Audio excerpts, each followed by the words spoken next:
በትዳር ሕይወትሽ ሳለሽ ባልሽን ጠርተሽ ነይ ተብለሽ ብትጠየቂ ባልሽን የት እንዳለ ትናገሪያለሽ? በምትጠየቅበት በዚያ ድንገተኛ ሰዓት ባልሽን በማያሳፍር ቦታ ላይ ታገኘዋለሽ?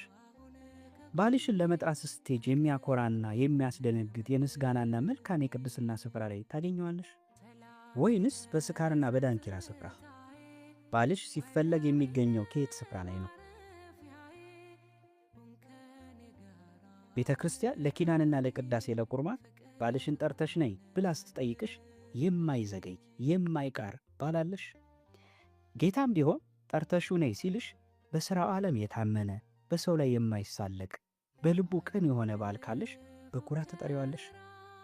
ተግባሩ መልካም የሆነ ሰው በጨለማም ሆነ በብርሃን አንድ አይነት ስለሆነ በማንኛውም ስፍራ ቢገኝ ለክብርሽ እንጂ ለውርደትሽ አይሆንም። ይህ ጥያቄ ባላገባች ሴት ሁሉ ሕሊናዋ ሊጠይቃት የሚገባ ጥያቄ ነው። አንድ ባል ለአንቺ መልካም ባል ከመሆኑ በፊት ለእግዚአብሔር ታማኝ ባሪያ መሆን አለበት። እግዚአብሔርን የሚፈራ ሰው ቢሆን አንቺ በማታየው ቦታና ማንም በሌለበት ስፍራ እንኳን ክፉ ነገርን የማያደርግ ነው። ለአምላኩ የማይገዛ ግን ቢሆን ለሰው ለአንቺ ሊገዛ ሊታመን አይችልም በማለት ነው እንግዲህ ጥያቄውን ለማንሳት የሞከርኩት። ማለት ባልሽን ጠርተሽ ነይ ሲላት ጥያቄው ለሷ ብቻ አይደለም። ዛሬም አንዲት ሴት የምታገባው ባል እውነት ቤተክርስቲያን ስትጠራው የት ነው ያለው? አሁን ጠርቶሽ ነይ ቶሎ ብትባል እዚህ ነው ብላ መናገር የምትችልበት የታመነ ማንነት ነው። እያወራ ያለው ስለ ቦታ አይደለም፣ ስለ ማንነት ነው። ይህ ጥያቄ ግን ለሁሉም ጭምር ይጠየቃል። ማለት ባልየውም ሚስትህን ዛሬ የት ናት ብትባል የት ናት ብትለ ትጠይቃለህ ይላል መጽሐፉ። እንዲህ ይላል በግልጽ 220 ላይ ወዳጄ ሆይ አንተም ብትሆን ሰዎች ሚስትህን ባልሽን ጠርተሽ ነይ ስትባል ለመናገር የማታፍርበት ከሚመጥን ስፍራ ላይ ሆነ ተገኝ። ሚስትህ ከምታፍርብህ የለም ሞቷል ከምትባልበት ተስፋ የቆረጠ ሰው ስፍራ ላይ አትገኝ።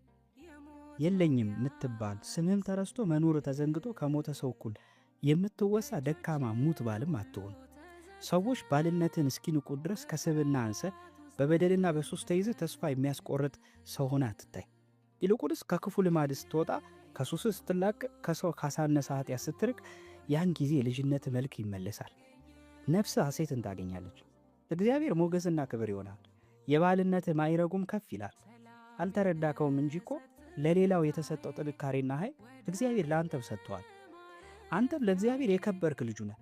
በስስት የሚያይ ሰው ቢያፍርብህ የማያፍርብህ፣ ሰው ቢያገልህ የማያገልህ፣ ሰው ቢገፋ የማይገፋ፣ መምጣትን የሚጠባበቅ መመለስህንም አብዝቶ የሚጓጓ፣ መሽቶብህም ተስፋ የማይቆርጥብህ እግዚአብሔር ለአንተም እኮ አባትህ ነው።